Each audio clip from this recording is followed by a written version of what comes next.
para la primera encuesta de la clase de hoy. ¿Qué le parece si usted está atento? Voy a lanzarle una pregunta para que podamos iniciar esta clase con esas consultas que vienen del cielo. Vamos a ver, les voy a compartir en este momento la tercera pregunta, o la quinta pregunta más bien, siguiendo el tema de las profecías que ya se han cumplido sobre Israel, y se las leo para ustedes. Dice, una profecía cumplida en el estado moderno de Israel es, y vienen varias opciones, mis amados. Los desiertos producirán, los manzanos florecerán, las vides darán 4 veces más uvas, o los ríos aumentarán su caudal. Vamos a dar unos cuantos minutos para que usted pueda responder de acuerdo a lo que el profeta Pablo nos ha estado enseñando de las profecías que ya se han cumplido sobre Israel, y también veremos las que están por cumplirse. Así que unos minutitos más para que usted pueda responder de acuerdo a lo que hemos aprendido. Y vamos a contar 3. Cerramos la primera encuesta de la clase del día de hoy. 1, 2 y 3. Finalizamos esta primera pregunta, mis amados, y les comparto los resultados. Vean ustedes que el 87% de las personas en esta sala de Zoom han votado que los desiertos producirán. Esa es una profecía cumplida en el estado moderno de Israel. Hay un 10% que cree que son los ríos aumentarán su caudal, y un 3% nos dice que son que las vides darán 4 veces más fruto. Así que tengo esta primera encuesta. Ya en minutos vamos a estar compartiendo cuál realmente es la respuesta correcta, mis amados. Gracias por estar tan activos, gracias por estar conectados. Vamos a ver cuál realmente será la profecía que ya está cumplida sobre este estado moderno de Israel, así que usted no se lo puede perder. Tenemos al profeta Pablo aquí con nosotros. Vamos a confirmar que todo esté en orden. Y amén, ya. aquí estamos, ya listos ¿Listo? para transmitir. Bendiciones para todos, gracias a Dayana, mi asistente. Y bueno, creo que interesante, ¿no? La información que podemos intercambiar. La gran mayoría acertó, los desiertos producirán, es la respuesta correcta para lo que tiene que ver con las profecías que se han cumplido en el Estado moderno de Israel y que nos anuncian, nos advierten de que estamos prontos a esa futura venida de nuestro Señor Jesucristo. Bueno, dicho esto, ¿qué les parece si hacemos una breve oración para dar comienzo con esta clase y prepararnos para lo que vamos a enseñar? Maravilloso Padre Celestial, recurrimos a ti una vez más, a tu presencia, a tu palabra, para que en ella encontremos bálsamo, Señor, de revelación, bálsamo de sanidad, que hoy frente a los acontecimientos vertiginosos que experimenta el mundo, nuestro corazón pueda estar quieto y seguro de cuál es la dirección a la cual tú nos llevas. Gracias, Señor, porque tú nos has abierto el camino, nos has mostrado cuál es la senda y estamos preparados, listos para lo que viene. Te honramos, Señor, y te bendecimos. Amén y amén. Démosle un aplauso al Señor, cada uno ahí donde se encuentra, alabando la grandeza de nuestro Dios. Me uno al agradecimiento de Dayana para todos los que están conectados ahora en vivo. Sabemos que muchos lo van a ver a través del grupo privado de Facebook, del grupo Colapso. Así que también a ellos les damos un abrazo cuando puedan ver este video. Hoy continuamos con las profecías que se han cumplido a través del Estado de Israel y que, como repito, nos anuncian, nos advierten de que el fin, de que el retorno en gloria de Jesucristo se acerca. La vez pasada quedamos en la tercera de las profecías, hablamos de la tercera de las profecías, donde Israel iba a estar bajo amenaza permanente, iba a estar sometida a guerra intensa. Ahora continuamos con la número 4 y avanzamos a partir de la 4 con las siguientes 12. Vamos a ver cómo nos va. Como ustedes pudieron notar, es un tema amplio, denso, y como yo también les había dicho, no quiero apresurarme a hacer algo o enseñar algo como un poco a la carrera o rapidito para que usted salga con el tiempo, cuando en realidad la idea es abordar de la manera más amplia y correcta posible cada uno de los puntos y posteriormente, terminado el curso, si hay algunos temas que quedan todavía pendientes, los estaremos dando en clases posteriores para que usted luego, ya sea que se conecte en vivo o lo pueda ver en diferido como usted prefiera. Eso significa que muy posiblemente no serán 8 clases, tal vez serán 10, serán 12, serán 14 clases, pero creo que al final el que quiere aprender se va a sentir beneficiado de eso porque serán más horas de enseñanza, más horas de conocimiento y estoy seguro que quienes amamos la escritura y sobre todo este tema particular del Apocalipsis, los últimos tiempos, los días finales, con mayor razón. Así que bueno, ¿qué le parece si nos movemos hacia el libro de Isaías, capítulo 31, versículo 4 y 5? Y a quienes me quieran ayudar pueden ir levantando su mano de forma virtual para darle la palabra en algunos versículos que vamos a estar citando. La cuarta profecía que ya se ha cumplido sobre el Estado de Israel es que habría un repudio internacional en contra de Israel. Ya hemos hablado de cosas bien propias de lo que ha sucedido modernamente con Israel, que son muy peculiares, diríamos más que eso, casi que únicas. No ha sucedido con ningún otro país y este precisamente es otra señal al respecto de este tema. El libro de Isaías 31, versículo 4 y 5 dice, el Señor me dijo, así como el león ha matado una oveja no se deja asustar por los pastores, aunque todos ellos se reúnan y traten de asustarlo con sus gritos. Así vendrá el Señor Todopoderoso a defender a su pueblo en el monte de Sión. Como el ave que protege su nido, volando por encima de él, así protegerá el Señor Todopoderoso a Jerusalén, la cuidará, la salvará, la defenderá, la librará. Bueno, esta es otra de las profecías que uno cuando la lee se sorprende de la exactitud con la cual se expresa la palabra de los días que hoy estamos viviendo. Ya en la clase anterior yo les explicaba cómo se ha dado toda una situación alrededor de Israel a nivel de los estados internacionales, a nivel de organización de estados internacionalmente y cómo prácticamente su totalidad está hoy en contra de las decisiones que Israel toma alrededor de temas de seguridad, al temas de convivencia con los palestinos a nivel aún económico, militar y hasta científico, ya que hay avances que Israel va obteniendo, por ejemplo, como los temas nucleares, que Israel no puede exponerse diciendo abiertamente, yo tengo armamento nuclear, porque esto le va a significar serios problemas con la comunidad internacional. Y así podríamos hacer una larga lista de cómo Israel es perseguida, asediada de manera muy negativa por prácticamente todos los países del mundo. Y no exagero. Hoy, cuando revisamos los votos que se dan en las Naciones Unidas, podemos encontrar que prácticamente Israel vota solo con Estados Unidos.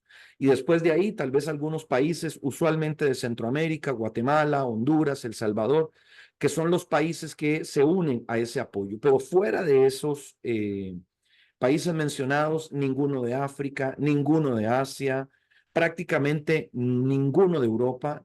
Israel está rodeada de enemigos, aun cuando vamos a temas más triviales como lo es, por ejemplo, el deporte. Israel, sabemos que en el mapa está en el continente asiático y cuando juegan el mundial, cuando juegan las eliminatorias para el mundial de fútbol o cualquier otra competencia, Israel tiene que ir a jugar con países de Europa.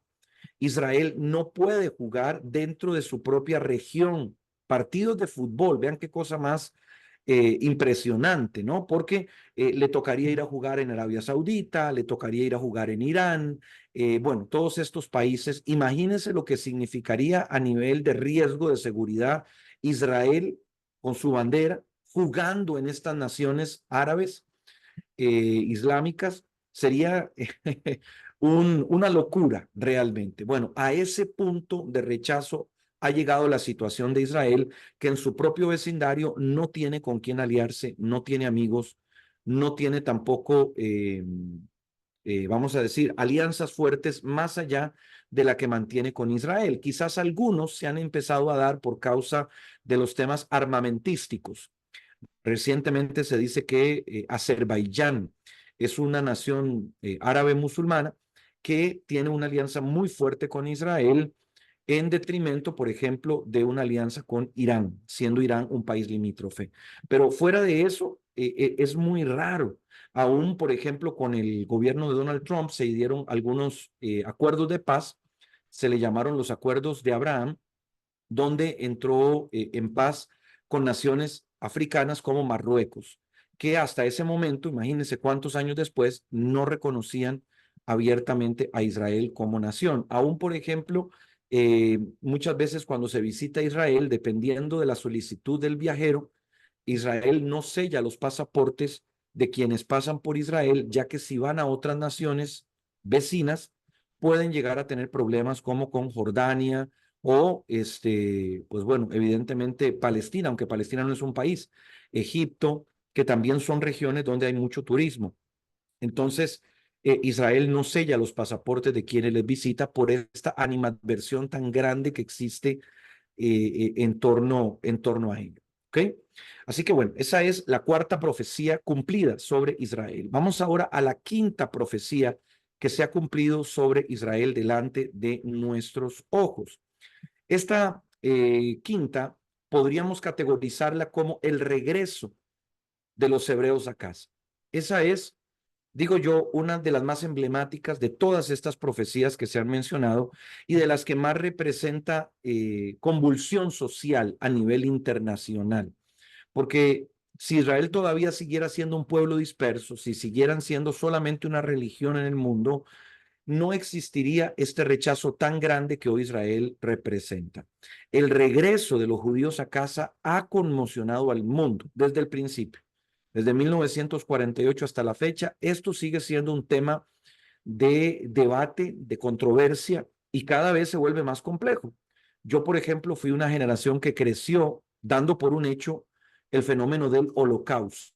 Hoy tenemos gente que está cuestionando si realmente hubo un holocausto o no, prácticamente ignorando todo lo que sucedió en los campos de concentración, la política nazi, etcétera. Y esto pareciera increíble, pero está sucediendo, que en el mundo a nivel ideológico, sobre todo grupos comunistas, socialistas de izquierda, ven con muy malos ojos a Israel y le añaden a ese rechazo todo un cuestionamiento histórico a la realidad que vivieron para luego crear el Estado de Israel. Entonces, al relativizar el holocausto, lo que quieren de manera colateral es básicamente reducir a una conspiración sionista el hecho de que se haya creado el Estado de Israel, relativizando el dolor, la tortura, el sufrimiento, las diásporas que los judíos han vivido a través de la historia. Claramente esto debería ser catalogado como un crimen de odio, ¿no? Negar el holocausto debería ser catalogado como un crimen de odio porque viene intencionalizado. Pero bueno, los crímenes de odio ahora son otra cosa. Los crímenes de odio son por razón de sexualidad o por razón biológica, de negar que un hombre puede ser una mujer o una mujer puede ser un hombre, pero algo tan flagrante como lo que vivió Israel no lo es, no está considerado así. Muy bien, vamos a ir ahora al libro de Isaías, capítulo 11, versículo 11 al 14. Voy a ir leyendo este versículo y haciendo algunas observaciones ya muy puntuales sobre lo que tiene que ver con los acontecimientos finales y que tienen que vincularse a través del regreso de Israel a casa, a través de los judíos en su regreso a casa. El versículo dice, Isaías 11:11, asimismo, acontecerá en aquel tiempo que Jehová alzará otra vez su mano para recobrar el resto de su pueblo que aún quede en Asiria.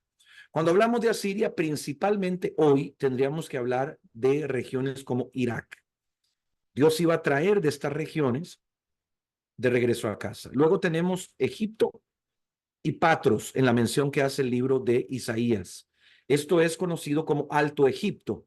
Los judíos iban a salir tanto de lo que hoy es Irak como de lo que hoy es Egipto y moverse hacia la zona cananea, la antigua Canaán.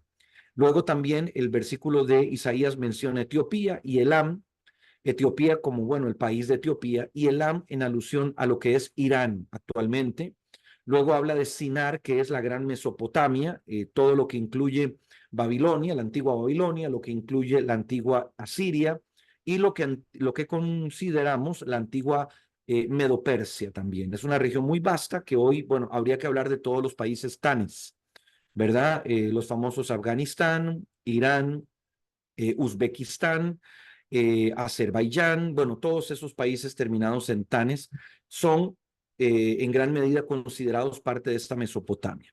Luego habla de Amat. Amat es la región que hoy se conoce como Jordania, ¿ok? Y en las costas del mar, todo lo que está más allá del Mediterráneo. Acordémonos que cuando se refiere a algún mar en la palabra, en alusión a Israel, casi siempre alude al mar Mediterráneo. Y bueno, fue eso efectivamente lo que ocurrió. Cuando Isaías describe todos estos países, es exactamente los lugares de los cuales los judíos salieron para venir a poblar Israel. Antes del acontecimiento del Estado de Israel, del establecimiento del Estado de Israel, los judíos vivían dispersos por todo el Medio Oriente y estas guerras con los árabes, cuando Israel crea su Estado, inmediatamente los países árabes expulsan a los judíos de cualquier lugar donde vivieran y básicamente lo único que les dejan es regresar directamente a Israel. Quisiera así puntualizar que este tipo de experiencias de lo que son los exilios, ¿verdad? Donde se expatria a la gente, no son para nada experiencias agradables. Aquí lo hablamos fácil, pero es algo muy violento. Estamos hablando de que son judíos, pero al final son nacidos en esos países. Por lo tanto, ellos tienen tierras, tienen negocios, tienen casas, tienen familias que son más allá de ser judías. Muchas veces las personas no judías contraen matrimonio con judíos y esto crea verdaderos problemas a nivel sociocultural, donde a todas estas personas se les apunta con una pistola en la cabeza que tienen que abandonar con lo que tengan en la mano el país y los gobiernos, pues obviamente secuestran todas las posesiones de los judíos, igual como ocurrió en su momento durante el Holocausto en Alemania, en Polonia, en Hungría, en Austria, en República Checa, todos estos países que fueron tomados por el nacionalsocialismo terminaron expulsando a los judíos de manera forzosa y quedándose ellos con todo. Es famosa, por ejemplo, la comercialización, el mercado negro que se generó de arte a consecuencia de lo que estaban viviendo los judíos, ya que muchos de ellos tenían una buena cantidad de dinero, pero para poder sacarla de los países, ellos necesitaban hacerlo de una manera clandestina, valga la redundancia, y lo que hacían muchas veces era comprar arte. Entonces, ellos no salían con dinero, sino salían con arte de sus países y lo llevaban a otros lugares, evidentemente, y luego quedaron en museos, pero también se dio el saqueo de parte de los alemanes hacia las propiedades, hacia las herencias que tenían los judíos y con esto pues hubo todo un negocio que se movió detrás de bastidores y que hasta el día de hoy todavía sigue teniendo secuelas y que no se ha logrado resarcir completamente. Bueno, esto muestra el drama tan tremendo que significa el que los pueblos expulsen a los judíos y ellos tengan que salir a Israel bajo condiciones de emergencia, ¿no? De necesidad total, porque no hay seguridad jurídica, no hay tampoco seguridad ni siquiera física, no hay una seguridad para las familias que están haciendo estos viajes, a veces en avión, pero a veces por las fronteras en carro, a toda velocidad, tratando de encontrar un lugar de refugio, de albergue. Son situaciones dramáticas, horrorosas en el sentido humano, que están registradas en la palabra. Y vea lo que dice uno de los últimos versículos que estamos nosotros leyendo aquí de Isaías, del 11 al 14, dice, levantará pendón a las naciones, juntará a los desterrados de Israel. Esto es fuerte. Y desde los cuatro confines de la tierra reunirá a los esparcidos de Judá. Aquí hay algo, a ver, aún más específico. Voy a tratar de explicarme porque esto es aún más impresionante. Vea lo que dice esparcidos de Judá. Si usted se va cronológica, históricamente, ¿a quién fue Isaías? Isaías profetiza la destrucción del resto de Israel y no habla, en el caso de él como profeta, no habla nada sobre Judá. él habla muy puntualmente sobre el resto de la nación de Israel. Hablamos de 10 tribus que están comprendidas en lo que vendría a ser ese Israel dividido, y otras 2 tribus que se cree que son Benjamín y Judá quedan en Judea, separados. Entonces, cuando Isaías está hablando, lo que se viene sobre la nación es la destrucción por parte de los asirios sobre esa parte de Israel que comprende a las 10 tribus. Y a pesar de que él está profetizando, no ha sucedido todavía. O sea, esto históricamente no acontece al momento en que Isaías está hablando. Pero a pesar de eso, ya Isaías tiene la exactitud de referirnos de que quien viene a ser repatriado no va a ser el israelita en general, no va a ser el descendiente de Abraham, sino que específicamente serán los que provienen de la tribu de Judá. Y bueno, si usted no lo sabía, le cuento, a ellos se les llama judíos porque a esas otras tribus que no pertenecían a Judá y a Benjamín, se les dispersa de tal manera que se les pierde el rastro genético. Hoy se habla de las 10 tribus perdidas. No podemos saber cuál es el linaje que existió en su momento y que hoy podría preservarse, que salió de esas 10 tribus. No sé si me estoy dando a entender con la idea, espero que sí, y que si no lo estoy haciendo, pues usted me lo exprese como pueda, ¿verdad? Me puede escribir ahí si quiere que lo repita, pero la especificidad de decir los esparcidos de Judá es sumamente asombrosa porque Isaías no había vivido todavía la dispersión de esta manera que iba a vivir Israel, y ya apunta a que serán los judíos, los de Judá, los únicos que van a prevalecer y que serán ellos los que Dios hará regresar. En 1950, para que usted tome nota, se firma la ley que se le conoce como la ley del retorno. Es una ley en el Estado de Israel que le confiere derechos legales, patrimoniales, a todo judío que haya nacido fuera de la nación. Y al mismo tiempo le confiere el derecho de regresar a Israel y convertirse en un ciudadano legítimo con todas las garantías que le puede otorgar. Esto es maravilloso y es una característica absolutamente particular de Israel. No hay ninguna otra nación que haya hecho algo así. Quizás tratando de llevarlo a un paralelo, hace algunos años, España le dio el derecho a los ecuatorianos, particularmente no sé por qué fue con Ecuador, la oportunidad de viajar hacia España de regreso, tratando de conferirles derechos por todo lo que había sido la colonización de España en América. También algunos argentinos tienen derecho de reclamar la ciudadanía europea si alguno de sus padres fue español. No estoy seguro si a los chilenos también se les permite, que son como las naciones que uno algo ha escuchado como punto de referencia, pero no es ni por lejos algo parecido a lo que vivió Israel y lo que está permitiendo Israel, porque hablamos de personas que pueden haber sido ya expulsados de Israel hace cientos y cientos de años. Esto es una cosa loca, que prácticamente su vínculo con Israel se reduce a la práctica de una religión, el nombre y quizás, no siempre, pero usualmente, el conocimiento de un idioma como lo es el hebreo. Pero son esas 3 vinculaciones: la práctica de una religión, un apellido y el conocimiento del hebreo.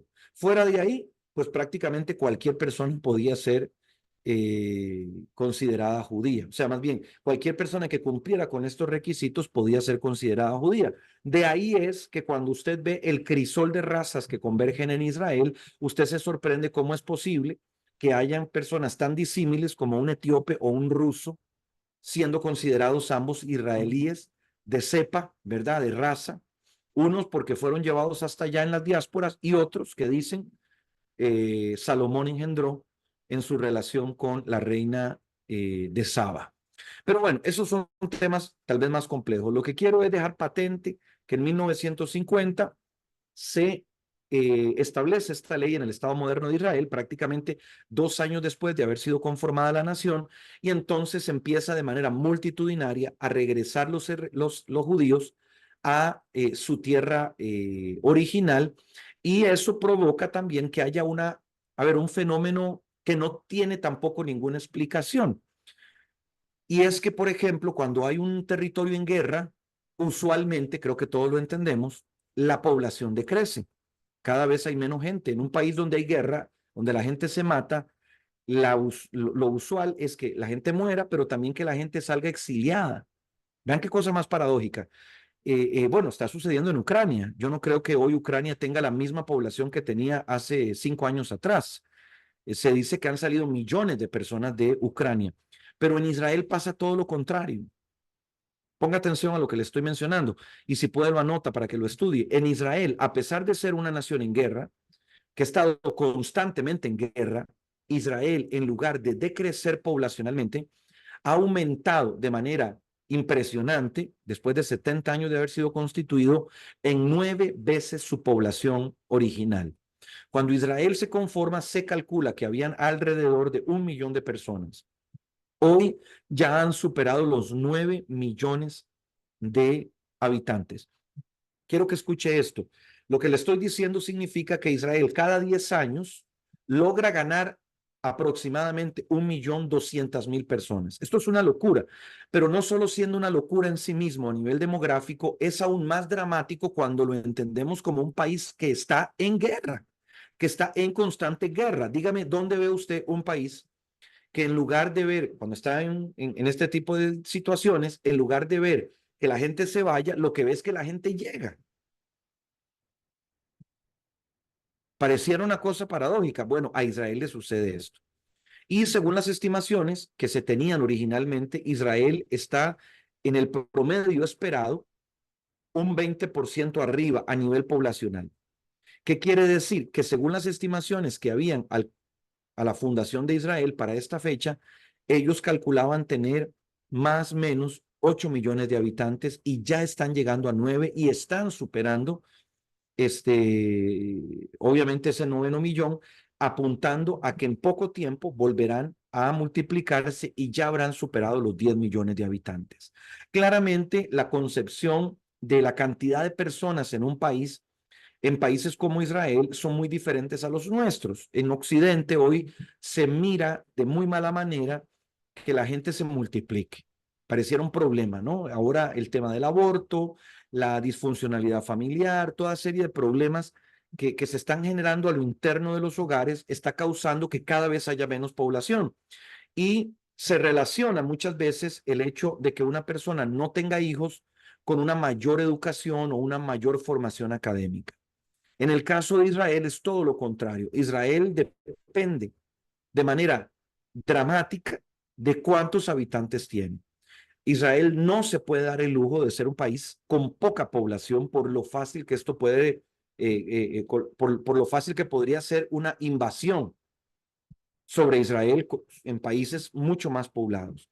Entonces, entre más gente van logrando tener, evidentemente eso les da una fortaleza en número y además les permite, otra cosa importante, empezar a colonizar territorios que son de difícil acceso hoy para Israel, como en su momento lo ha sido el desierto o como lo ha sido también la famosa Franja de Gaza, como lo ha sido también Cisjordania, que son lugares donde se envían hoy colonos judíos para tratar de tomar control, comprando propiedades, expulsando a los palestinos o no expulsándoles, retirando a los palestinos de su tierra y con esto creando un mayor territorio, una mayor territorialidad en Israel. Estos elementos son muy particulares, ¿verdad?, de lo que hoy vive Israel. Vamos a seguir leyendo algunas cosas que están en estos versículos. Quiero que usted siga leyendo conmigo. Dice, se disipará la envidia de Efraín y los enemigos de Judá serán destruidos. No tendrá envidia de Judá, ni Judá afligirá a Efraín, sino que se lanzarán contra los filisteos al occidente y saquearán también al oriente. Le leo un poquito aquí mis notas. Para los propósitos de la ley del retorno, el judío significa que es una persona nacida en la madre, en una madre judía. o se ha convertido al judaísmo y no es miembro, no participa de alguna otra práctica religiosa. La ciudadanía israelí se vuelve efectiva cuando la persona toca el territorio de Israel o con la adquisición de un certificado de olé. Ya le voy a explicar qué es un olé. Lo que ocurra más tarde. A partir de 1970, el derecho de emigrar bajo el amparo de esta ley fue extendido a los hijos y nietos de un judío y a sus respectivos cónyuges. Lo que esto quiere decir, como para resumirlo, es que la ley le permitía al practicante del judaísmo, como les dije, aquel que tenga un apellido, aquel que hable el idioma hebreo, poder convertirse en ciudadano. Pero luego ellos ampliaron aún más esta particularidad y le generó el beneficio también a hijos, a nietos y a esposos o esposas de ser judíos. Debido a los ideales que mantiene el Estado de Israel, que acogió a los sobrevivientes del holocausto nazi, estos fueron perseguidos durante también todo el régimen soviético, así como miles de judíos que vinieron por su propia voluntad. Esta legislación le otorga a cualquier judío, quien quiera que sea, el derecho de venir a Israel en la condición llamada olé. Vamos a decir, el concepto de olé, que se escribe O-L-E tildada, es esencialmente la de un repatriado en Israel. Básicamente es eso. Y bueno, una importante población hoy de Israel tiene esa característica, tiene esa connotación. Para que ustedes calculen cuánta población vino de cada país. De Yemen, un país que hoy está en medio del conflicto que se vive en Medio Oriente, salieron 60,000 judíos. De Irak salieron 140,000 judíos. De Siria salieron 35,000 judíos. De Líbano, 5,000. De Túnez salieron 120,000 judíos. Escuche esto. De Marruecos salieron 300,000 judíos. De Libia, 150,000. De Irán, el enemigo más acérrimo de Israel en este momento, 200,000 judíos. Y de Argelia salieron 150,000 judíos. Según datos generales, para 1948, entre estas naciones, habían dispersos alrededor de 900,000 judíos. Y para el 2002, o sea, hace unos 22 años, en estas naciones ya solamente quedaban 6,000 judíos. O sea que toda esa población judía errante en los alrededores del actual Israel ha prácticamente en su totalidad vuelto a esa patria original. ¿Por qué creo que es importante conocer este tipo de datos? Bueno, porque uno de los argumentos más complicados de manejar en el debate entre palestinos y judíos es el tema del desplazamiento que son víctimas los palestinos. Y cuando se habla hoy de esta situación, pareciera que los judíos no lo vivieron. Y en realidad es todo lo contrario. Los judíos, luego del holocausto, que ya de por sí se sabe mucho de eso, fueron víctimas de esa expulsión masiva de los países árabes alrededor y que por lo tanto les deparó una conformación significativa de personas al comenzar la constitución del Estado de Israel. Entonces, como para tratar de llevarlo al punto, los judíos no están haciendo nada de lo cual ellos sean desconocedores de lo que representa. Ellos fueron expulsados y aunque la palabra expulsión hacia los palestinos no aplica en un 100%, esa práctica de avanzar sobre el territorio va siendo tildada de expulsión sobre los palestinos. De esto también habría que mencionar que toda tierra que toma un colono judío, en su enorme y amplia mayoría, son terrenos que han sido comprados. No es que el judío dice, me gusta esta tierra y saca al que está ahí. No, esas tierras son compradas por judíos que luego toman posesión de ellas y claramente pues traen su cultura, sus prácticas, traen su idioma, su idiosincrasia, y esto va generando que el árabe se sienta un poco fuera del lugar. Pero particularmente cuando nosotros hablamos de este tipo de experiencias, son muy semejantes a las que también viven, por ejemplo, en Europa, los nativos en relación a lo que son los musulmanes. barrios completos de gente que no habla su idioma, no practica su religión, tiene sus propios códigos de conducta y el europeo sí tiene que soportar esto. Luego, lo mismo le sucede al norteamericano, que tiene que ver, por ejemplo, en ciudades como Nueva York, que hay un barrio chino, hay un barrio de la India, hay un barrio de Pakistán, hay un barrio de cada nacionalidad. Y cuando vamos al mundo árabe, pareciera que esto es un sacrilegio, pareciera que esto es imposible de concebir para la mente musulmana. Y nadie les juzga a ellos de la misma manera en la que el mundo juzga a los países occidentales. Aún, por ejemplo, si usted hoy va a la Franja de Gaza, se va a dar cuenta que Egipto ha puesto una barrera que le impide al gazatí o al palestino salir de esa tierra. El egipcio o Egipto no acepta ningún refugiado palestino. Esta es una política dramática y usted no la ve en las noticias, no escucha a nadie que esté comentando sobre el tema, porque prácticamente se ha asumido que los árabes no son el lugar al que los palestinos pueden ir, siendo esto un absurdo, ¿no? Siendo esto una cosa sin sentido, porque prácticamente pareciera que en ese lugar del mundo es el único que eso puede suceder. Nosotros aquí en Costa Rica, por ejemplo, tenemos una amplia cultura de recibir personas del extranjero. Hemos recibido en su momento nicaragüenses, ahora más modernamente colombianos, venezolanos, cubanos, dominicanos.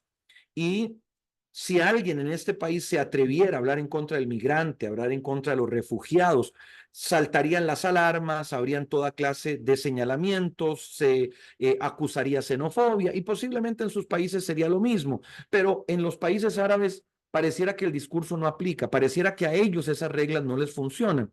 No digo con esto, mis hermanos, no digo en ningún sentido que hay derecho a expulsar a alguien de su tierra, no.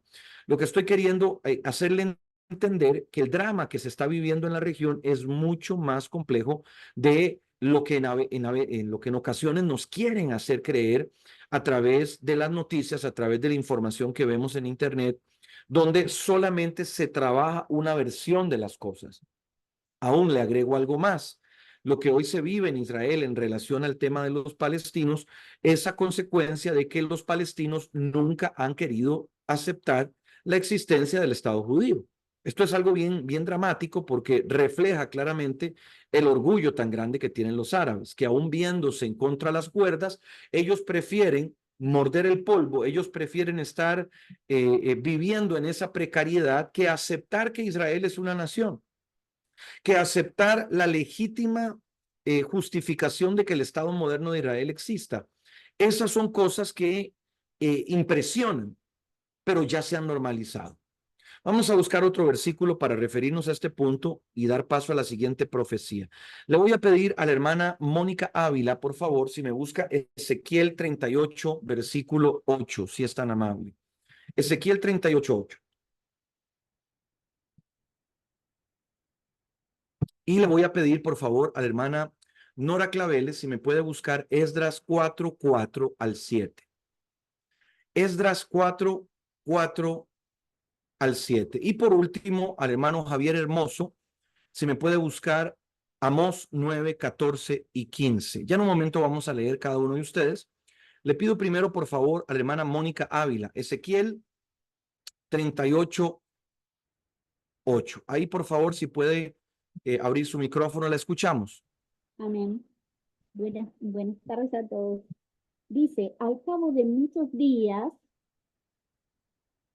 recibirás órdenes. Al fin de los años vendrás a la tierra recuperada de la espada, cuyos habitantes han sido recogidos de muchas naciones en los montes de Israel, que habían sido una desolación continua. Este pueblo fue sacado de entre las naciones y habitan seguros todos ellos. Amén. Amén, maravilloso. Bueno, volvemos a un versículo que es contundente, que es claro, que va aparejado de la historia y que se escribió hace miles de años atrás. No podría ser algo tan parecido a lo que han vivido los judíos, dispersos en las naciones, y de esa dispersión han sido traídos. Y esto también siendo una demostración maravillosa de Dios, de lo que también sucede con con la iglesia. Cómo Dios toma de todo tipo de pueblos y los hace converger en un solo lugar, que es nuestro Señor Cristo Jesús. Le hago algunas anotaciones antes de leer el siguiente verso. Cuando Ezequiel escribe esta profecía, él va entre los exiliados de Jerusalén hacia Babilonia. Pasarían menos de 70 años antes de que se dictara el decreto persa que le permitiría a los judíos retornar a su patria. La expresión de aquí a muchos días no alude solo a ese momento cuando Ciro da la orden de volver a Jerusalén y reconstruirla. Anticipa a una era posterior, que es la que estamos viviendo, que coincide a la perfección con el actual Estado de Israel, porque en esos días siempre hubo subyugación. ¿Qué es lo que quiero decir? Que aunque cualquier persona que conoce la palabra le va a decir, bueno, pero es que Ezequiel estaba hablando de cuando los israelíes o los israelitas volvieron por orden de Ciro a Jerusalén para reconstruir el templo, pero cuando se especifica que ellos vivieron de manera confiada, de que estaban seguros, no alude a ese gobierno medo-persa que constantemente abrió las puertas para que los enemigos de Israel fueran y lastimaran y limitaran la obra que los judíos hacían. Lo que le quiero decir es que aunque hay similitud con ese momento histórico, no hay una exactitud como la que hoy estamos viviendo, donde Israel, por ejemplo, ha desarrollado tecnología como la cúpula de hierro, que se conoce como una de las más avanzadas, y que durante el pasado ataque de Palestina, de los palestinos, del grupo Hamas, perdón, hacia Israel, no pudieron hacer el daño que hubieran hecho en condiciones normales. Ese habitar seguramente, confiadamente, implica lo que hoy está sucediendo. Un pueblo que es defendido por sus propios gobernantes. En el tiempo persa eso no sucedía así, tampoco en el tiempo romano, tampoco en el tiempo macedonio, sino que más bien estos gobernantes usufructuaban, abusaban, torturaban, mataban a los pueblos, perdón, al pueblo judío a consecuencia de que tenían una mala relación. Aún le voy a contar otra historia que no sé si usted la conoce, pero antes de la conformación del Estado moderno de Israel en 1948, ese territorio se le conocía como Palestina. Creo que ya hablé del tema. Eso estaba bajo orden del mandato británico, o sea, era parte del gobierno de Gran Bretaña. Y antes de que se diera la resolución para entregarle esta tierra a los judíos, yo le conté de que habían otros lugares a los cuales se estaba pensando enviar a los judíos. Esta negociación antes del final de la Guerra Mundial dura más o menos unos 2 a 3 años. Y durante ese proceso de negociación, donde se está decidiendo dónde va a ser la tierra que se le va a entregar a los judíos, los británicos toman una decisión controversial. Los británicos agarran literalmente una regla, no tengo otra forma de describirlo, y pasaron una línea para dividir lo que estaba bajo su poder, que era Palestina, y la separaron en 2 porciones. Una porción se vino a llamar Transjordania, y la otra parte vino a conocerse como Palestina. Entonces, mientras que estaban negociando con los judíos lo que originalmente iba a ser su tierra, los británicos le quitaron una porción de lo que hoy es Jordania, conocido como Jordania. Es más, métase por favor al mapa en este momento y se va a dar cuenta de que la forma de Israel es totalmente artificial. Las fronteras de Israel son artificiales. No puede ser posible que una nación tenga esa forma angulada, ¿verdad? De manera natural. No es un río, no es una montaña, exceptuando el río Jordán que se utiliza como una frontera con Jordania.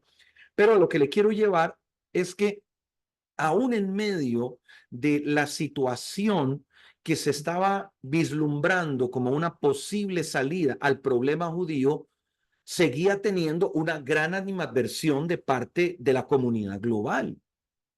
Entonces, cuando se habla del territorio que a Israel se le entrega actualmente, o más bien en 1948, ya es una tercera parte de lo que se les estaba prometiendo. Esto que hace el mandato británico, esto que hace Gran Bretaña, antes de que se dé la negociación final, es con la intención claramente de impedir que Israel se apropiara de todo este gran territorio que excedía por mucho a lo que hoy tiene.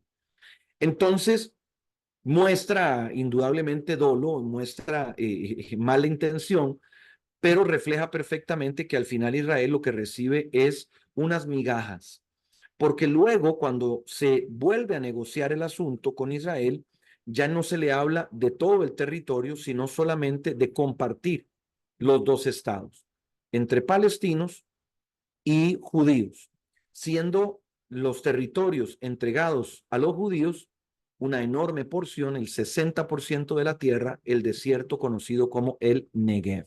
Entonces, no es ninguna cosa maravillosa, no es ninguna cosa preciosa lo que se le entrega a Israel, pero en el momento que ya ellos asumen control del territorio, ellos también se encargan de dar seguridad, protección, resguardo a toda aquella persona que se confiese judía. Y en este caso también, pues, israelí. Vamos a ir al siguiente versículo. Por favor, hermana Nora, si usted me puede leer el libro de Esdras, capítulo 4, versículo 4. Le escuchamos, adelante. Bendiciones, profeta. Bendiciones. Pero el pueblo de la tierra intimidó al pueblo de Judá y lo atemorizó para que no edificara. Sobornaron además contra ellos a los consejeros para frustrar sus propósitos. Todo el tiempo de Ciro, rey de Persia, y hasta el reinado de Darío, rey de Persia. Y en el reinado de Asuero, en el principio de su reinado, escribieron acusaciones contra los habitantes de Judá y Jerusalén. También en días de Artajerjes escribieron Bislam, Mitrídates, Tabeel y los demás compañeros suyos. A Artajerjes, rey de Persia, y la escritura y el lenguaje de la carta eran en arameo. Perfecto, muchas gracias. ¿Por qué pongo este versículo? Para que usted se dé cuenta de que lo que hizo Ciro no fue tan maravilloso como algunas veces escuchamos en los púlpitos. Indudablemente es un milagro lo que hizo Ciro, es una cosa excepcional, no vista, pero eso no fue el final de la historia. Después de que Ciro da la orden, a Israel le toca vivir una serie de vicisitudes bien complicadas donde sus enemigos se levantaban para estropear su trabajo y lo lograban detener la obra. Y volvía a levantarse el Espíritu de Dios con otro rey que volvía a dar la orden que permitía la obra, pero de nuevo se volvían a levantar los enemigos de Dios. Entonces hablamos hasta de 4 fases. Hablamos del imperio de Ciro o del gobierno de Ciro, hablamos de Artajerjes, hablamos de Asuero y hablamos de Darío. No es poca cosa cuando hablamos de reyes que no era que estaban 5 años.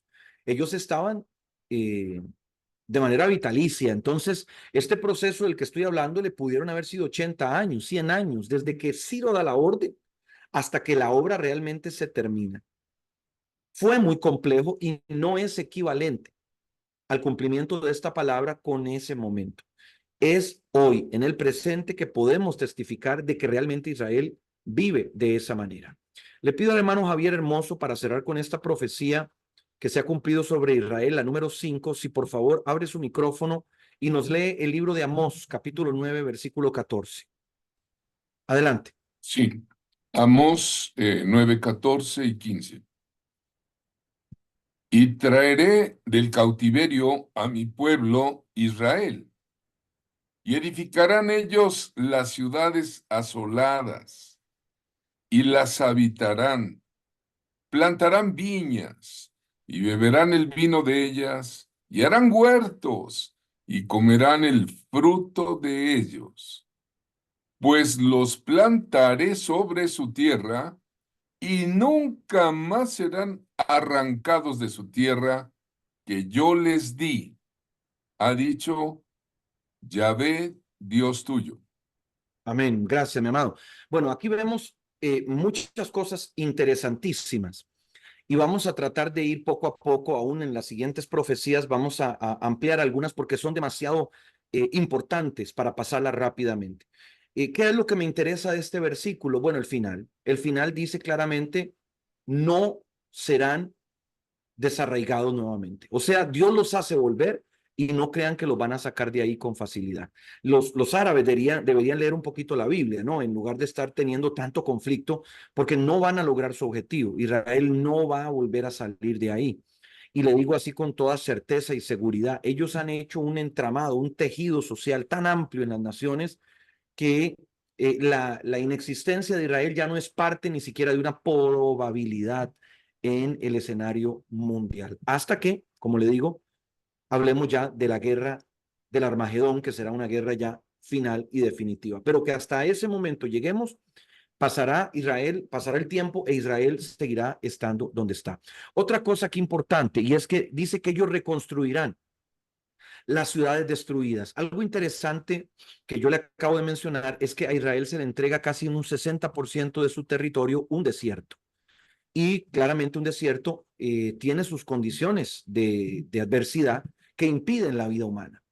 Y los israelitas, ante esta situación tan dramática que les ha tocado, donde no tienen una buena tierra, donde no hay abundancia de bienes, no hay abundancia de recursos, ellos han tenido que hacer, a ver, de tripa chorizo, dice el dicho, pero han hecho mucho más que chorizo, han hecho mucho más que chorizo, han dado esplendor a muchas ciudades y han reconstruido territorios que antes de que ellos llegaran no eran absolutamente nada. Hay una historia impresionante de cuando Israel tiene una de sus batallas contra Egipto y logran tomar toda la península del Sinaí. El Sinaí también es un desierto que le pertenecía a Egipto, que Israel tomó durante algunos años, lo dominó y luego lo devolvió como una forma de obtener la paz de Egipto y sobre todo el reconocimiento de las fronteras. Pero ¿cuál es el tema interesante? Y es que yo le motivo a que usted estudie sobre ese periodo de la península del Sinaí, porque Israel logró desarrollar ciudades dentro de esa península que es un desierto. Y cuando ellos van a entregar el territorio a los egipcios, que estaban muy interesados en retomar esa infraestructura que había construido Israel, antes de salir, Israel lo destruyó todo. Y no solo eso, sino que ellos derramaron, no recuerdo ahorita si fue algún líquido o algún tipo de tóxico de aspersión, pero le provocó a la tierra del Sinaí perdón la palabra, no la tengo en la boca, una esterilidad que le duraría por lo menos 10 años. O sea, que los egipcios iban a retomar la tierra, pero no la iban a poder cultivar como mínimo durante 10 años. Ya ha pasado mucho más tiempo que eso. Y la península del Sinaí sigue siendo un desierto. Lo que le quiero decir es que la mano de esta gente realmente se hace notar.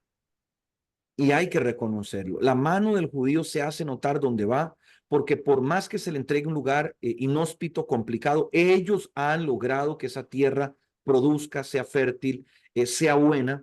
Y es evidente que luego cuando se han retirado no es tan fácil, ¿verdad? Como simplemente regresar, retomar lo que ellos hicieron, porque como que la tierra no reacciona de la misma manera, como que el ingenio de las personas no es de la misma estatura que el que ellos tienen para hacer que los desiertos florezcan.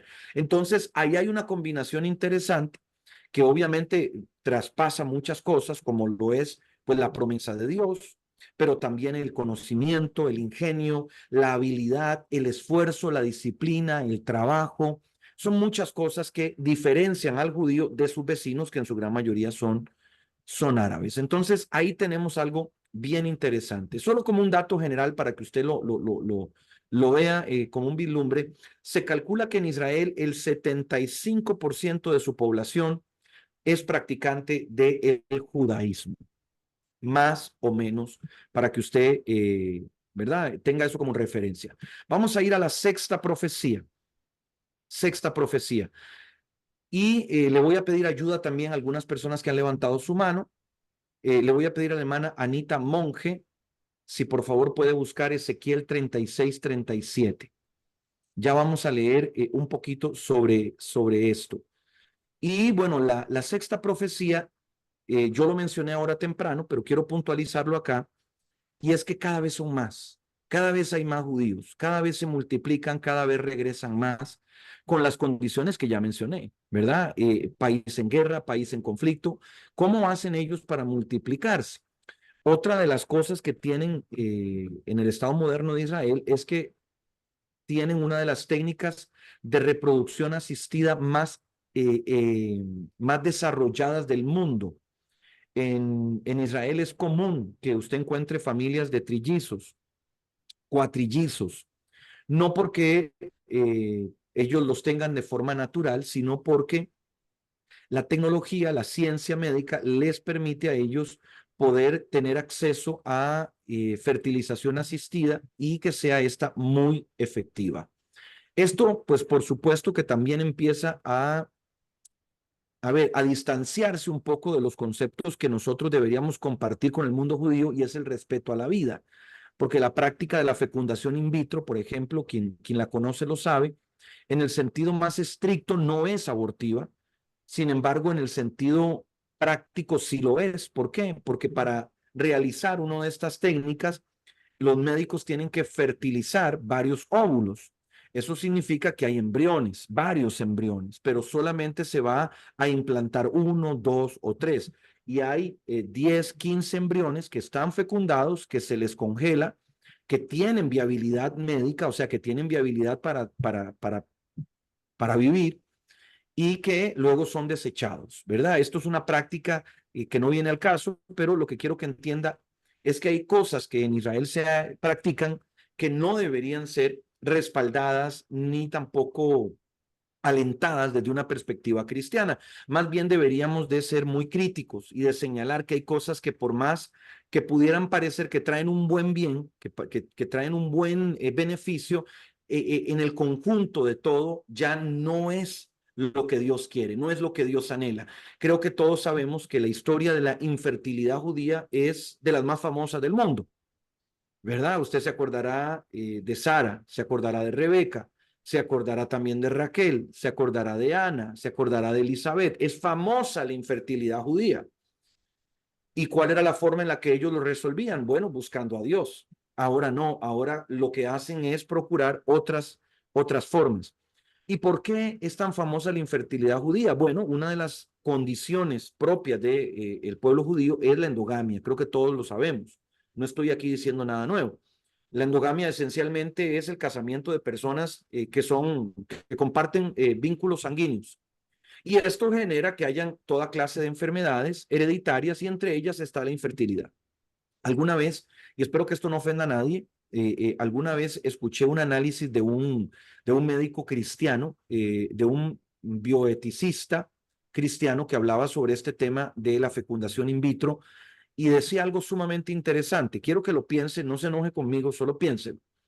A veces yo digo cosas y después me arrepiento, pero voy a tratar de decirlas con claridad. Esta persona decía algo. ¿Cuál es la consecuencia de hacer o de provocar que una criatura, llámese ser humano, llámese ratón, llámese perro, llámese gato, que una criatura que por su biología no se puede reproducir, se reproduzca?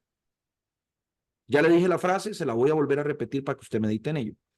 Este bioeticista decía, ¿cuál es la consecuencia? Estoy hablando a nivel biológico, a nivel del desarrollo de la especie. ¿Cuál es la consecuencia de generar que una criatura, en este caso seres humanos, se puedan reproducir, aún a pesar de que naturalmente no pueden hacerlo? ¿Cuál es la consecuencia de eso? Espero estarme dando a entender. Esta persona decía, la naturaleza es sabia.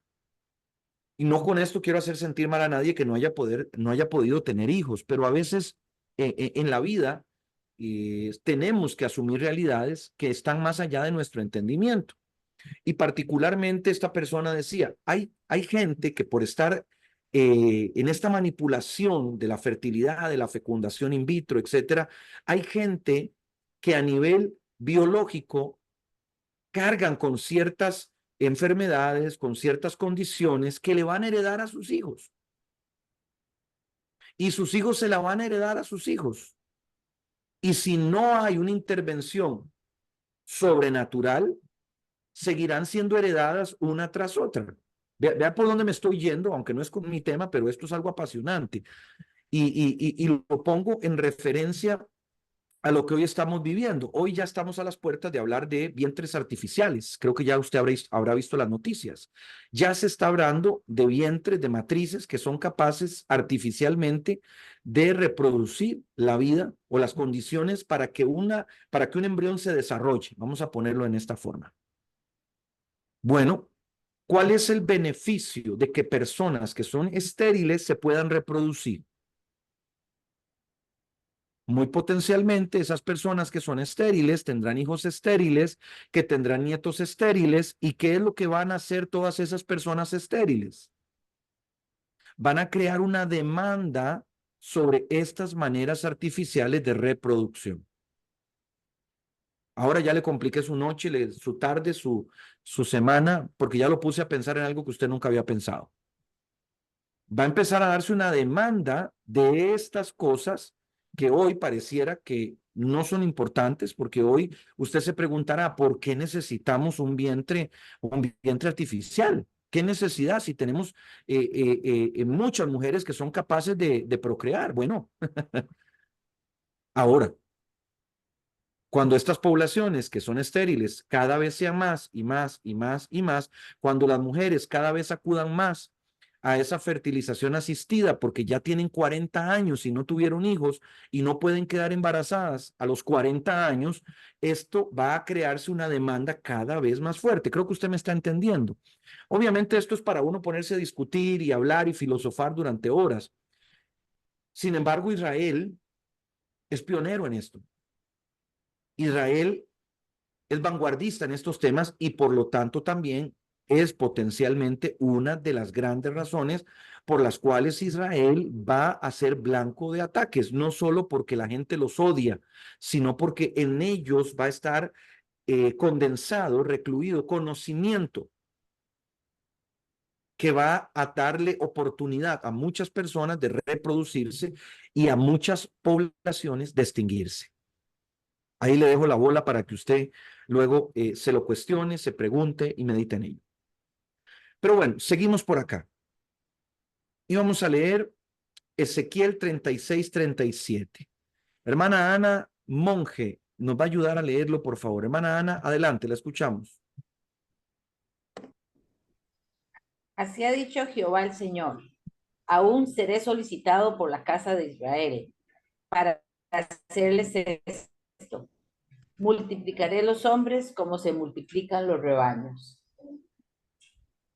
Versículo 38. Como las ovejas consagradas, como las ovejas de Jerusalén en sus fiestas solemnes, así las ciudades desiertas serán llenas de rebaños de hombres y sabrán que yo soy Jehová. Perfecto, muchas gracias. En este caso, creo que, bueno, entendemos el vínculo con lo que estamos hablando y también vamos a empezar a ver en Israel, por la necesidad que hay, es muy posible en poco tiempo ya una manipulación genética para que quienes nazcan tengan ciertas condiciones que les permitan, por ejemplo, ser soldados en la guerra. Ya, por ejemplo, yo tengo mi condición de necesitar lentes. Si a mí me llaman a una guerra, yo no soy candidato a ser soldado. Habrán otras personas que nacieron con otro tipo de discapacidades o problemas que les impiden ir a la guerra. Bueno, Israel no se puede dar ese lujo. Israel necesita que absolutamente todos puedan ir a la guerra. Entonces, a lo que le quiero llevar es que esta manipulación, que hoy se le está llamando neoentes, donde algunas veces van a ser artificiales, donde algunas veces van a tener características sobrehumanas debido a la manipulación genética, van a tener como epicentro potencialmente Israel. Por esa necesidad tan imperiosa que tiene la nación de personas que puedan defenderla, que tengan fuerza física, que tengan capacidad racional, necesitan, oiga lo que le voy a decir, superhumanos. Israel necesita superhumanos, no basta con personas cualquiera. En esas condiciones, mis hermanos, es donde nos vamos a ver dentro de la famosa batalla, y le anticipo que muy posiblemente no va a tener que ver solo con un asunto de ideologías, sino con un asunto de simientes, de genéticas, va a tener que ver con la guerra original con la cual se ensarzó la humanidad con Satanás, cuando Dios le dijo a la serpiente, la simiente de la mujer te herirá en la cabeza. Le habló de una genética, le habló de una simiente, le habló de un ADN, le habló de un linaje, le habló de una familia, le habló de una forma. Y lo que el diablo levantó fue una genética corrupta, cuando dice la Biblia que los ángeles o los hijos de Dios se unieron a las hijas de los hombres, creando y dando a luz gigantes. Esos gigantes fueron criaturas híbridas, criaturas que no eran 100% humanas, criaturas que habían sido manipuladas genéticamente. Mis hermanos, estamos a 3/4 de hora de empezar a ver eso. Eso viene, eso va a suceder. Esto yo lo he explicado en algunas enseñanzas que he dado sobre el tema del diluvio. Cuando nosotros vemos la historia de Noé, dice la palabra que Dios encontró a Noé justo, pero luego también agrega en la versión hebrea, dice, y perfecto en sus generaciones. No era solamente un hombre de buenas costumbres, era un hombre que tenía un linaje genético que todavía seguía siendo 100% humano. Y lo que había en la tierra era una genética corrupta, era una genética que ya no procedía de el original creado por Dios. Puede ser algo que nos deje anonadados, pero estamos a las puertas de verlo. Estamos a las puertas de verlo. En el momento en que el ser humano puede empezar a meter mano en la vida, no hay ninguna diferencia con el pecado prediluviano, no hay ninguna distinción. Ninguna. En aquel momento fue demonios con mujeres. Hoy le van a llamar de otra manera, pero en esencia es el mismo espíritu que se revela en contra de Dios. Usted puede imaginar la soberbia de la ciencia médica que diga un día, nosotros podemos fabricar un ser humano. ¿Se imagina la soberbia? ¿Se imagina la sensación de autosuficiencia? Bueno, mi hermano, la Torre de Babel va a quedar corta. La Torre de Babel será cualquier cosa. Y luego vendrán otros que se sentirán inmortales. Esa será la segunda fase. La inmortalización. Si el ser humano puede crear vida, puede fabricar vida, el ser humano puede también en el futuro crear inmortalidad.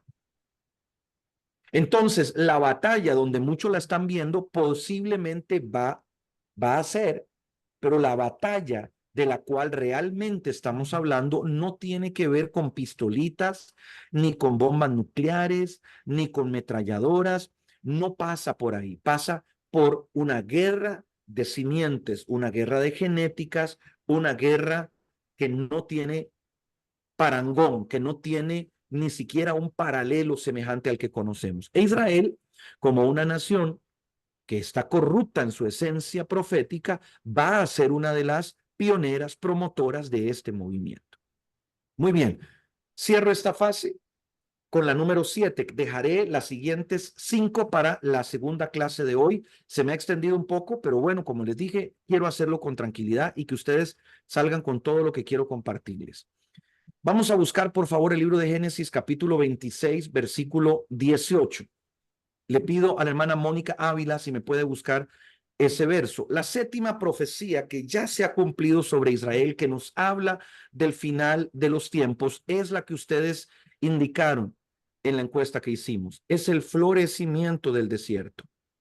Esto es otra cosa loca, es otra cosa que no se ve en ninguna parte. Desiertos hay en todo lado. Mi hermano, desiertos hay desde África a Oceanía, en todo el mundo, pero nadie lo hace florecer, nadie lo hace producir, solamente Israel.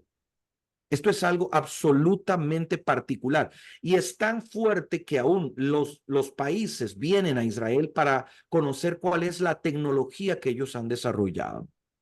No sé cuántos han podido ir a Israel, pero el día que usted vaya, usted va a estar impactado cuando usted vea cómo en los desiertos de Israel florecen o crecen, mejor dicho, plantas de banano. El banano es una planta tropical que requiere mucha agua, que requiere mucha humedad y Israel es capaz de producir banano en medio de un desierto. Es una cosa impresionante. Y por supuesto, todo esto movilizado por la necesidad de una nación que no puede comercializar con sus vecinos. Siempre en un buen vecindario, los países se intercambian productos. Bueno, Israel no puede intercambiar nada con nadie.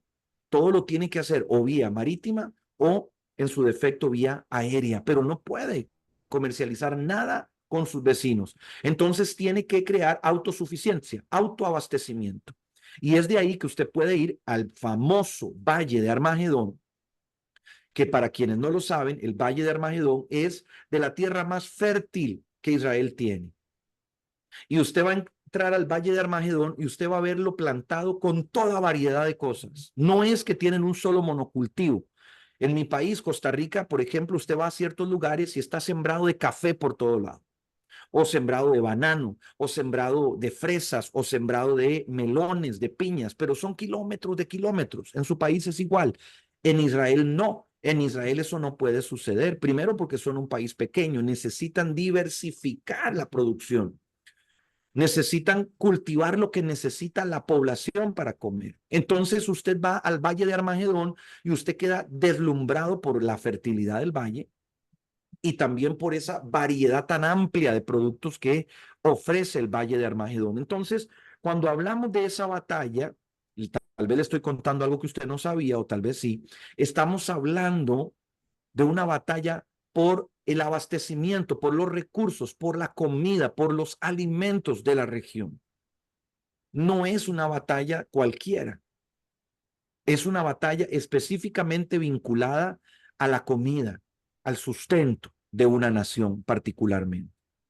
Y que además en la región tampoco es tan abundante. No estamos hablando de que en todo este Oriente Próximo hay un montón de lugares fértiles. No, no los hay. Son pocos, son muy escasos y por lo tanto ese Valle de Armagedón reviste su interés a nivel económico, a nivel productivo de gran manera. Voy a pedirle a la hermana Mónica que por favor me lea el versículo de Génesis 26:18. Adelante.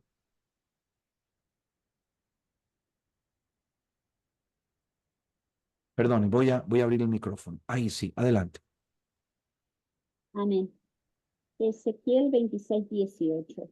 Isaac volvió a cavar los pozos de agua que habían sido cavados en los días de su padre Abraham, porque los filisteos los habían cegado después de la muerte de Abraham, y les puso los mismos nombres que su padre les había puesto. Amén. Vamos a llegar hasta el 25. Son varios. Perfecto. Cuando los siervos de Isaac cavaron en el valle, encontraron allí un pozo de aguas vivas.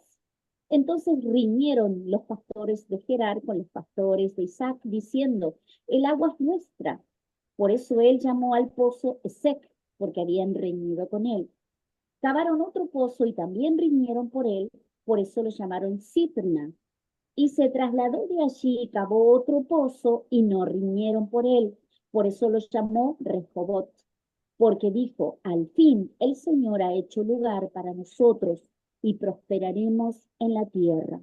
De allí subió a Berseba y el Señor se le apareció aquella misma noche y le dijo, yo soy el Dios de tu padre Abraham, no temas, porque yo estoy contigo y te bendeciré y te multiplicaré, y multiplicaré tu descendencia por amor de mi siervo Abraham. Y él construyó allí un altar e invocó el nombre del Señor y plantó allí su tienda, y allí abrieron los siervos de Isaac un pozo. Perfecto. ¿Por qué traigo este versículo a colación? ¿Qué tiene que ver con el florecimiento de un desierto? Bueno, que a través de este texto nosotros notamos contundentemente el interés de Dios de prosperar a Israel en las situaciones más adversas, pero lo hará bajo condiciones específicas de territorialidad a nivel geográfico. Dios escogió lugares que él va a visitar de manera recurrente e Israel es uno de esos lugares que él escogió y particularmente su desierto. Quiero que vayamos ahora al libro de Isaías 35:1. Voy a leer dos versiones para que ustedes vean la especificidad que hay en la versión hebrea. Isaías 35, versículo 1 dice, se alegrarán el desierto y el erial, la estepa se gozará y florecerá como la rosa, florecerá profusamente y también se alegrará y cantará con júbilo. la gloria del Líbano les será dada. La hermosura del Carmelo y de Sarón. Ellos verán la gloria de Jehová, el esplendor de el Dios nuestro. Voy a leerles ahora el mismo texto, pero en la versión Kadosh. Dice, se alegrará el desierto y la tierra seca. El Arabá se regocijará y florecerá como los lirios. Los lugares desiertos del Jardín reventarán en flores. Se regocijará con alegría y canto. La gloria del Líbano le será dada, el esplendor del Carmel y del Sharón. Ellos verán la gloria de Yahvé, el esplendor de Elohim. Lo que claramente aquí cambia es el detalle que se habla sobre el Arabá. El Arabá es el desierto en Israel. Y le quiero leer aquí lo que dice Samantha Levy. Ella es funcionaria regional del Consejo de Arabá. Y ella dice algo interesante, quiero que lo escuche. Dice, hacemos agricultura en los momentos en los que en otros lugares no se puede hacer. Logramos tener creatividad en el manejo del agua porque cada gota que cae la utilizamos. Debido a que no estamos conectados, oiga, esto es una locura, no estamos conectados al Sistema Nacional de Agua de Israel. Esta gente hace que el Arabá produzca, florezca, germine, sin tener el respaldo de una fuente de agua a nivel nacional. Hay que resaltar a la comunidad la mentalidad de quienes llegaron aquí hace 50 años a establecerse en el desierto. Vinieron y lo lograron de forma grande. No hay agricultura para Israel, sino que le enseñamos al mundo, perdón, no solo hay agricultura para Israel, sino que le enseñamos al mundo cómo hacerlo. Quiero que escuche este otro dato que es importante. La región de la Arabá goza hoy de fama internacional. Puede googlearlo ahí usted ahora, esto es muy fácil de cotejar. Y ha logrado esta fama internacional porque produce todo tipo de vegetales. Y en este momento, vea qué locura, en este momento representan el 60% de las exportaciones de Israel en ese rubro. Un desierto. Lo han hecho producir de tal manera que es la región que más produce, que más genera, que más logra trascender y exportar al mundo. Son incontables las noticias que aparecen a diario de la innovación tecnológica para el máximo aprovechamiento del agua en los cultivos.